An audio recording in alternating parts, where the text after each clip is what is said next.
안녕하세요. 방금 소개받은 한국외식산업경영연구원 윤은옥이라고 합니다.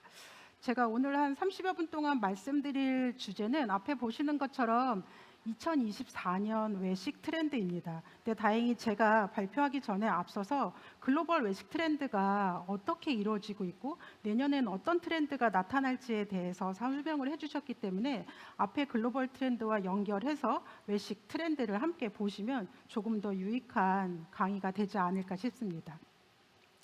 어제 오늘 이 자리에서 전망대회를 진행하고 있는 농식품부와 LET는 저희가 2012년부터 국내 외식 트렌드가 어떻게 나타나고 있는지에 대한 조사를 통해서 이렇게 전망대회나 아니면 다른 채널을 통해서 외식 경영에 활용할 수 있게 제공을 하고 있는데요. 제가 오늘 말씀드릴 내용도 이 연구 용역 사업에 대한 결과를 여러분들한테 말씀드리는 거라고 먼저 말씀드리고 시작하도록 하겠습니다. 저희가 트렌드를 도출을 함에 있어서 단순하게 내년엔 이러한 트렌드가 뜰 거다. 작년 같은 경우에는 2023년에는 경험이 굉장히 중요한 소유라고 말씀을 드렸었고, 또 소비가 양극화되고 있다. 푸드테크 혁명이 일어나고 있다. 여러 가지 키워드를 말씀드렸었는데요. 이러한 키워드와 함께 그 해에는 이 외식 트렌드의 흐름이 어떻게 변화되고 있는지, 어떤 조류를 가지고 흘러가고 있는지에 대한 부분을 함께 살펴보고 있습니다. 그래서 저희가 오른쪽에 보시는 것처럼 지난해에는 2020년에 나타났던 코로나, 그리고 연이어서 나타난 글로벌 경기 침체로 인해서 국내뿐 아니라 해외, 다양한 글로벌 국가들의 트렌드의 차이가 점점 줄어들고 있다라고 말씀을 드렸었는데요. 올해 외식 트렌드를 조사하다 보니까 올해 트렌드 흐름은 공존이라는 단어로 함축을 할 수가 있었습니다. 아마 다들 아시겠지만 공존이라는 단어가 서로 도와서 함께 존재한다라는 것, 그리고 성향이 다른 두 가지가 함께 공존한다라는 의미를 가지고 있다라는 것을 아실 텐데요.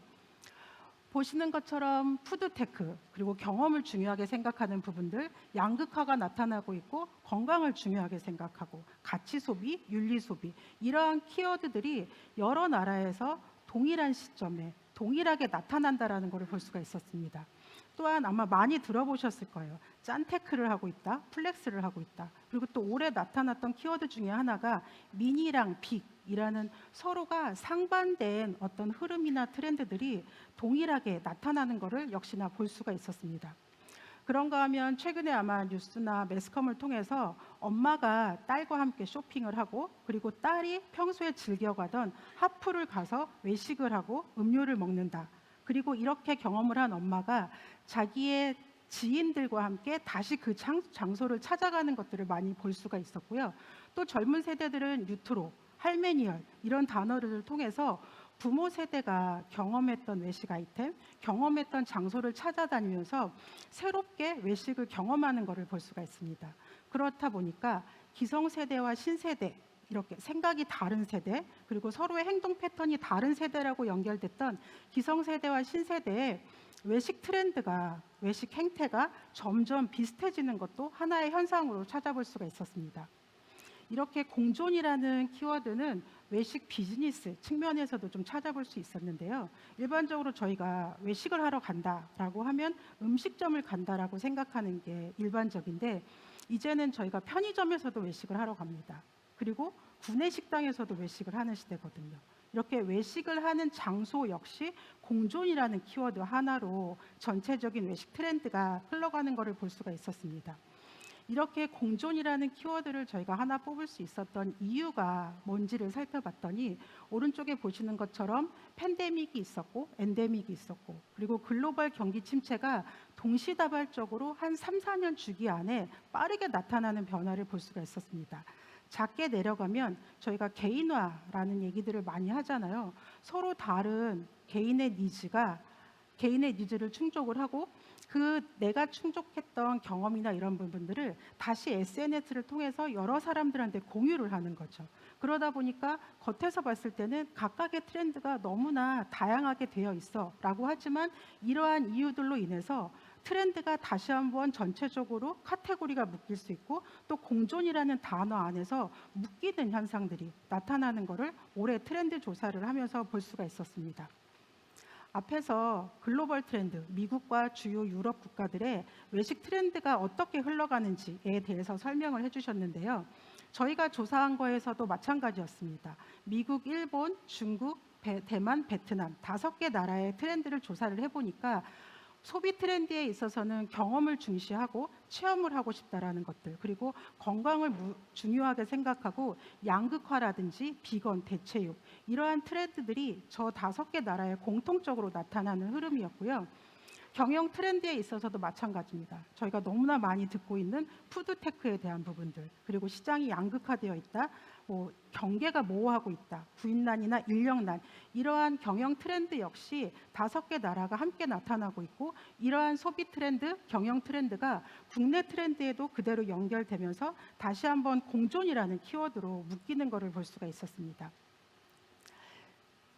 저희가 이렇게 앞에 공존이라는 키워드를 한번 말씀드렸던 건 이유는 이 커리큘럼 자체가 글로벌 트렌드를 보고 글로벌 트렌드를 보고 국내 트렌드를 다시 한번 보자라는 것처럼, 이제 저희가 트렌드를 볼 때 국내뿐만 아니라 해외 트렌드는 어떻게 되어 있는지, 그리고 우리 업종만이 아니라 다른 업종의 트렌드는 어떻게 나타나고 있는지를 좀 다양한 관점에서 보셨으면 하는 의미에서 한번 준비를 했습니다. 그렇다고 하면 글로벌 환경 속에서 국내 외식 산업들이 어떻게 지금 운영이 되고 있는지를 잠깐 살펴보려고 하는데요. 저희가 이번 연구 용역을 진행을 하면서 외식업 경영주, 종사자 1,145명을 대상으로 설문조사를 한번 해봤습니다.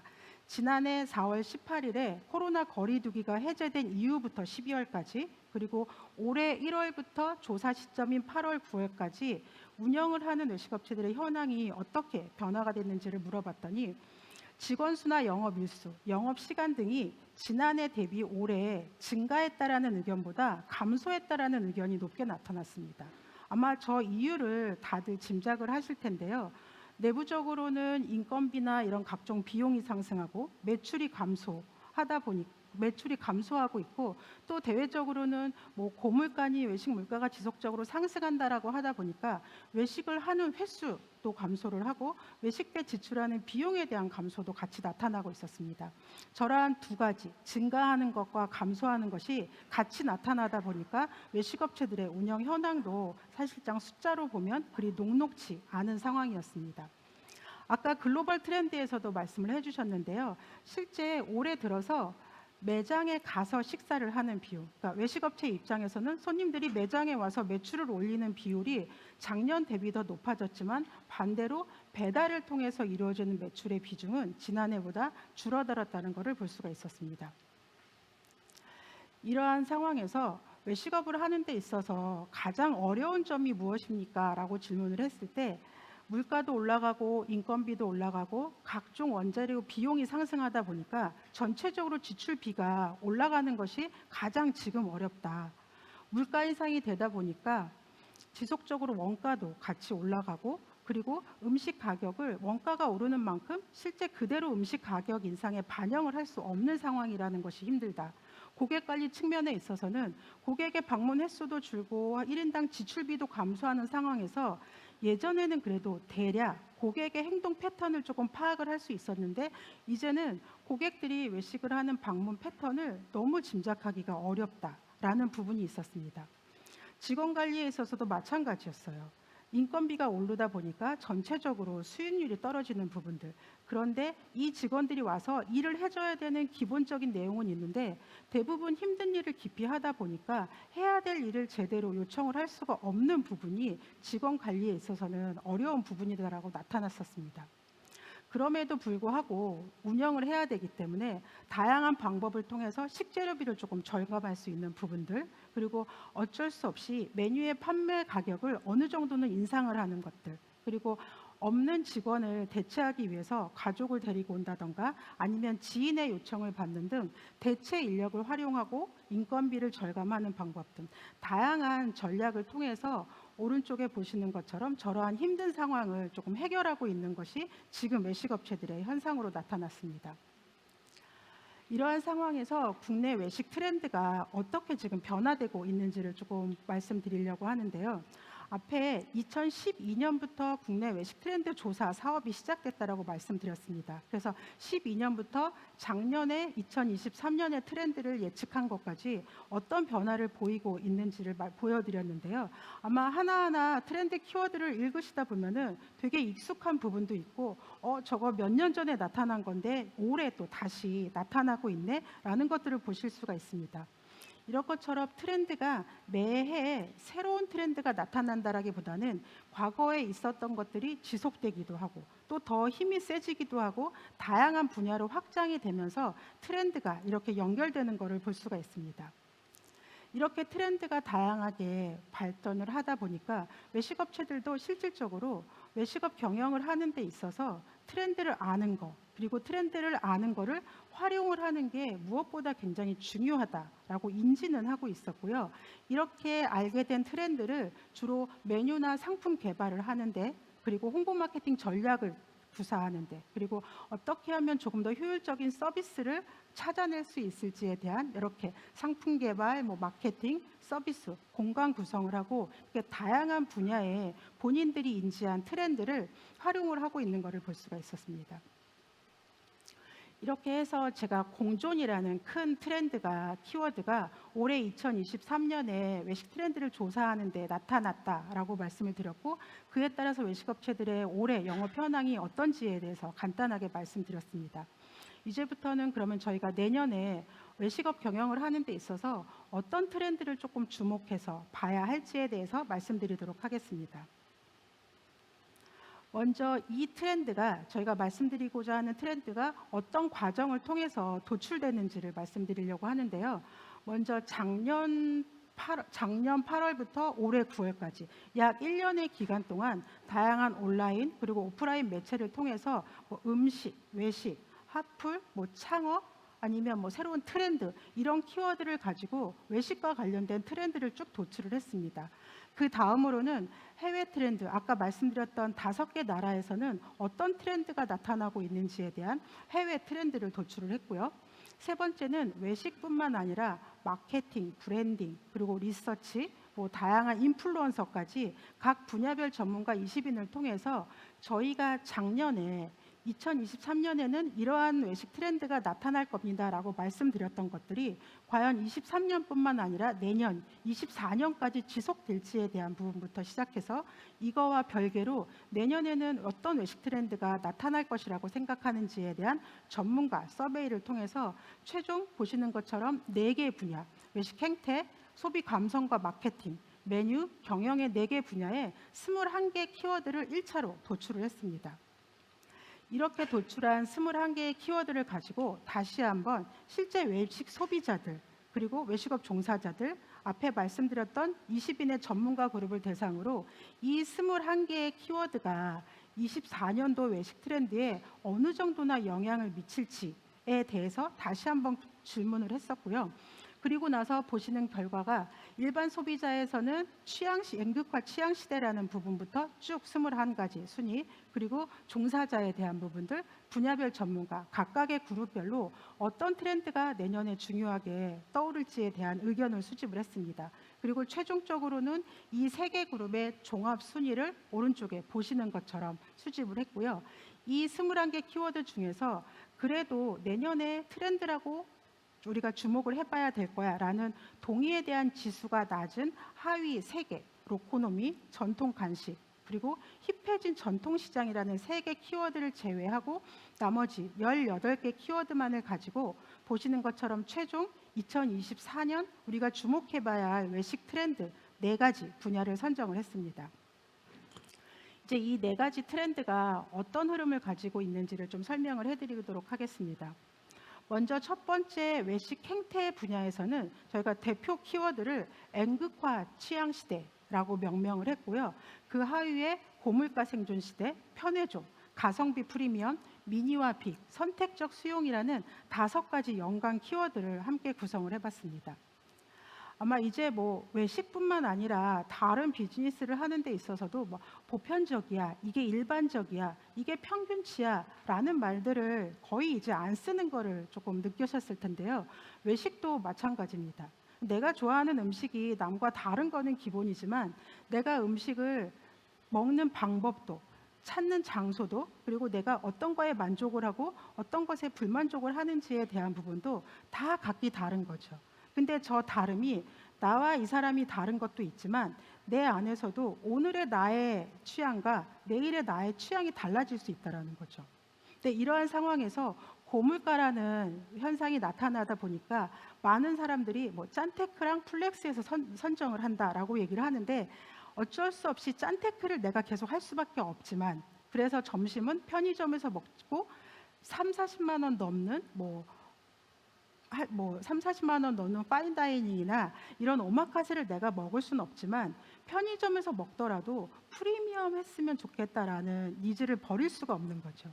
그래서 최근에 편의점들이 보면 편의점은 원래 가성비가 값이었거든요. 3,000원짜리, 4,000원짜리 도시락이 불티나게 팔리는 것을 볼 수가 있었는데 최근에는 이러한 트렌드를 반영해서 편의점에서도 7,000원짜리, 8,000원짜리 나름 편의점 기준에 프리미엄 도시락을 출시를 하고 있는 거죠. 그러다 보니까 뭐 막말로 내가 오늘 점심에는 4,000원짜리 가성비 도시락을 먹지만 언젠가는 저녁에는 뭐 조금 더 비싼 프리미엄 도시락을 먹으면서 심리적인 만족도를 취할 수 있는 부분인 거죠. 그리고 미니라는 것들이 나타나는 것처럼 내가 비싼 돈을 주고 조금 더 고가의 것을 먹진 못하지만 양을 줄이고 대신 나는 조금 더 프리미엄한 식재를 사용한 음식을 먹고 싶어. 이런 것들을 저희가 이제 가성비 프리미엄이라고 이름을 붙였는데 이러한 현상들이 나타나다 보니까 실제 편의점 같은 경우도 편의점 안에 외식 상품들, 편의점의 외식 시장이 빠르게 성장하는 것을 볼 수가 있습니다. 아마 가보신 분들도 계실 것 같은데 김간의 김밥이 대학로에 김간의 슈퍼라는 팝업 스토어를 운영을 했었습니다. 여기에 가면 김밥에 들어가는 다양한 재료들의 모형을 본인이 직접 하나씩 바구니에 선택을 하고 갖다 주면 그 고른 재료에 맞는 김밥을 만들어주는 거죠. 그야말로 커스터마이징된 김밥을 만들어주는 건데 이 팝업 스토어가 왜 제가 가지고 왔냐면 그만큼 고객들이 생각하는 니즈가 굉장히 다양하게 되어 있다는 거죠. 분식집조차도 고객에 대한 커스터마이징을 하기 위해서 저런 팝업 스토어를 열 정도로 이제 고객들의 니즈가 굉장히 다양해지고 있다는 것을 볼 수가 있었습니다. 오른쪽에 선택적 수용이라는 키워드도 좀 저희가 함께 보려고 가지고 왔는데요. 자료에 보면 반중 감정이 우리나라가 세계 5위라고 하더라고요. 그런데 최근에 올해 가장 조금 히트했다, 많이 먹어봤다라고 하는 그 외식 아이템이 마라에 대한 거, 그리고 탕후루였을 것입니다. 저런 반중 감정은 내가 가지고 있지만 실제 내가 외식을 즐기고 음식을 향유하는 것은 별개의 문제인 거죠. 그래서 이러한 부분들이 선택적 수용이라는 키워드로 전체적인 N극화 취향 시대와 연결되는 키워드로 한번 뽑아봤습니다. 두 번째 소비 감성과 마케팅 부분의 키워드는 스토리 탐닉이라는 큰 키워드 안에 경험 스펙트럼의 확장, 그리고 팝업 다이닝, 신스라는 세 가지 하위 트렌드를 구성을 했습니다. 아마 뭐 다들 마찬가지겠지만 우리 민족처럼 이야기거리, 스토리를 좋아하는 민족이 또 있을까라는 생각이 들 정도로 음식점을 가건 아니면 어디를 가건 이야기거리를 찾는데 굉장히 집중을 하거든요. 어떤 음식점을 갔더니 이러한 메뉴가 있더라, 이러한 공간이 있더라, 이러한 마케팅을 하더라. 내가 스스로 이야기를 하고 누군가한테 이야기할 수 있는 거리를 찾아 헤매는 게 최근의 소비자들의 특징 중에 하나라고 생각이 됩니다. 그러다 보니까 외식업체들이 뭐 메뉴, 공간, 마케팅, 경우에 따라서는 직원, 셰프나 직원까지 활용을 해서 이야기거리를 고객들한테 던져주는 것을 볼 수가 있습니다. 그리고 최근에는 팝업 다이닝이 굉장히 조금 활성화되고 있는 것을 볼 수가 있는데요. 제주 맥주 같은 경우는 광장시장 안에 제주 위트시장바라는 것을 팝업 스토어를 오픈을 했었는데 운영했던 3주간에 한 5만 명 정도가 방문을 했다고 합니다. 그리고 실제 Z세대는 팝업 스토어가 오픈을 하면 직접 가서 경험을 해봤던 확률이 굉장히 높고 팝업 스토어를 갔다 오고 나면 80% 이상이 그 브랜드에 대해서 긍정적인 효과를 얻고 온다고 하더라고요. 그러다 보니까 외식업체들도 저렇게 팝업 스토어를 통해서 우리 브랜드가 과연 고객들한테 경험을 제공하고 스토리를 줄 수 있는 가치가 있는지에 대한 검증을 하는 경우들을 많이가 볼 수가 있습니다. 이렇게 스토리 탐닉이라는 거를 봤을 때 그 외식 업체들도 결국은 고객들이 우리 매장에, 우리 업소에 방문할 수 있는 이유, 방문할 수 있는 이야기거리를 던져줘야 되는 게 중요하다라고 생각이 됩니다. 그래서 이러한 부분들을 우리가 어떻게 마련할 수 있는지, 그리고 팝업 스토어 같은 경우가 큰 업체만 할 수 있는 거지 대형 외식 브랜드만 할 수 있는 거지라고 생각하기보다는 우리가 뭐 우리 메뉴 중에 하나 신메뉴를 출시하기 전에 이러한 땡땡 메뉴를 일주일 동안 팝업 메뉴로 저희가 제공을 합니다라고 해서 매장 안에서 메뉴 팝업을 할 수도 있고 아니면 다른 마케팅 팝업을 할 수 있는 거죠. 결국은 고객들한테 이야기를 던져줄 수 있는 부분들이 마케팅 측면에서는 중요한 요소로 나타나고 있다는 것을 볼 수가 있었습니다. 세 번째 메뉴 트렌드에 있어서는 헬시와 이지라는 두 가지 키워드를 달았고요. 그 안에 경계 없는 간편식, 라인업 늘리는 대체식, 그리고 건강식의 확대라는 세 가지 하위 트렌드를 구성을 했습니다. 메뉴에 대한 거는 보시는 것처럼 간단합니다. 건강한 음식, 간편하게 먹을 수 있는 음식, 이 두 가지 키워드인데요. 어제 아마 그 식품 쪽 그 전망대회에서도 현대그린푸드에서 이런 말을 했던 게 제가 얼핏 들었던 기억이 있습니다. 케어푸드라는 것들을 고객하고 커뮤니케이션 할 때 이게 치료식이다라고 하지 않고 건강식입니다라고 커뮤니케이션을 한다라는 얘기를 들었던 적이 있거든요. 그러니까 모든 것에 사실 건강에 대한 부분은 남녀노소를 불문하고 가장 중요하게 생각하는 부분이기 때문에 많은 업체들이 건강이라는 키워드를 달고 메뉴를 만들고 메뉴를 홍보하는 것들을 많이 볼 수가 있습니다. 저희가 또 건강하면 빼놓을 수 없는 시장이 채식 시장 그리고 대체식 시장이라고 할 수 있는데요. 자료를 보면 국내 채식 인구가 2022년 작년 기준으로 이미 200만 명이 넘어섰다고 합니다. 그리고 대체육 시장도 212억 원 가까이 활성화되고 있고요. 근데 이 대체식, 채식 시장이 저희가 눈에 확 들어오지는 않습니다. 사실 외식을 할 때. 왜냐하면 눈에 보이게 이게 대체육을 활용한 거구나라는 것들을 설명을 듣지 않으면 잘 모르기 때문에 그러다 보니까 이 대체식 시장은 조용하지만 굉장히 꾸준히 성장하는 시장이라고 저희가 조금 판단을 했습니다. 두 번째, 간편하게 먹을 수 있다는 거에 대표적인 거는 간편식에 대한 부분인데요. 이미 간편식이 일반적인 것뿐만 아니라 뭐 명절 음식 밀키트, 캠핑용, 파티용 여러 가지 목적에 따라서 세분화된 간편식이 나타나는 것을 볼 수가 있고요. 이제 B2C, 그러니까 일반 소비자를 대상으로 한 간편식 시장이 어느 정도는 포화 상태에 이르다 보니까 이제는 B2B를 대상으로 한 간편식이 굉장히 크게 성장하는 것을 볼 수가 있습니다. 이렇게 B2B, 그러니까 급식업체, 외식업체를 대상으로 한 밀키트 시장이 성장할 수밖에 없는 그 근본적인 이유에는 앞에 말씀드렸던 인력난이라는 현상이 굉장히 크게 작용을 한다고 할 수가 있거든요. 급식장에서 대량 음식을 조리를 해야 되는데 조리를 할 수 있는 인력을 구할 수가 없다 보니까 이미 완성된 밀키트를 가지고 조리 단계를 단축한다던가 아니면 조리의 인력을 대체하는 상황이 발생을 하는 거죠. 일반 외식업체도 마찬가지입니다. 주방의 인력이 바뀔 때마다 맛이 변하는 것을 해결하기 위해서 밀키트를 통해서 음식을 표준화하고 부족한 인력을 대체하는 현상이 지속적으로 나타나는 거죠. 실제 CJ 프레시웨이 같은 경우도 지난 5월 기준으로 봤을 때 전년 동기 대비 B2B 밀키트 매출이 굉장히 큰 폭으로 높아지고 있는 것을 볼 수가 있었습니다. 이제 마지막 경영 키워드인데요. 경영 분야의 트렌드는 다각화 그리고 다변화라고 이름을 지어봤습니다. 그 안에 푸드테크가 지속 확장하는 부분들, 그리고 배달 시장이 이제 생존 경쟁을 하고 있다는 것, 그리고 인력 블랙홀, 급식이 외식화되고 있다는 것, 그리고 리 전략이라는 5개의 하위 트렌드를 구성을 해봤습니다. 앞서 팬데믹, 코로나, 그리고 인플레이션이 지속이 되면서 3, 4년 사이에 여러분들도 느끼는 것처럼 굉장히 큰 영향력을 갖고 있는 대외적인 이슈가 빠르게 나타나고 있었습니다. 그 3, 4년 사이에 우리 외식업체들도 이 변화하는 상황에 적응을 하려다 보니까 다른 때보다 더 빠르게 다양한 전략을 구사할 수밖에 없었는데요. 이때 나타나는 현상들이 이제 그동안 했던 방법, 그동안 루틴처럼 일상화됐던 방법이 아니라 생각해보지 않았던 다른 분야, 생각해보지 않았던 다른 방법을 지속적으로 찾고 있는 것을 볼 수가 있는 거죠.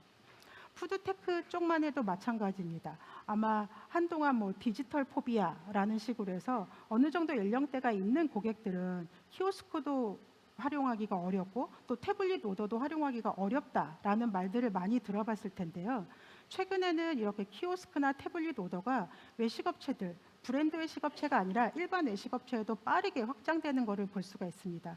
그러다 보니까 이제는 대기부터 뭐 예약까지, 그리고 조리나 서빙 로봇에 이르기까지 고객들을 위한 어떤 서비스 측면만이 아니라 인력 관리에 대한 부분들, 그리고 식재를 관리하는 이런 운영 솔루션까지 푸드테크 기술이 굉장히 빠르게 확장이 되고 있고, 이러한 것들을 우리 업소에 맞춰서 하나하나 적용하는 사례들을 많이 볼 수가 있었습니다. 두 번째는 급식도 오픈런이라는 키워드를 말씀드렸는데, 아마 삼성 웰스토리 인스타그램을 아마 보신 분들은 조금 많이 아실 것 같은데요. 삼성 웰스토리 같은 경우는 급식장 안에 저렇게 노티드 도넛을 팝업 스토어를 열기도 하고 몽탄 메뉴를 갖다 넣기도 합니다. 이제 젊은 직장인들은 구내 식당에서 제공하는 그 사내 음식도 직원 복지에 굉장히 중요한 부분으로 인지하다 보니까 급식업체들이 자체적인 음식만이 아니라 저렇게 핫하다고 하는 F&B 브랜드를 우리 급식장 안에 와서 제공을 하는 거죠. 그러다 보니까 이제 일반 F&B가 오픈런만 나타나는 게 아니라 급식도 오픈런이라는 말이 나타날 정도로 급식업체들이 외식화하는 비율이 조금 늘어나고 있는 부분이고요. 앞에 말씀드렸던 것처럼 그러니까 다시 쓴다라는 전략을 의미하는 거에서 리라고 이름을 지어봤는데요.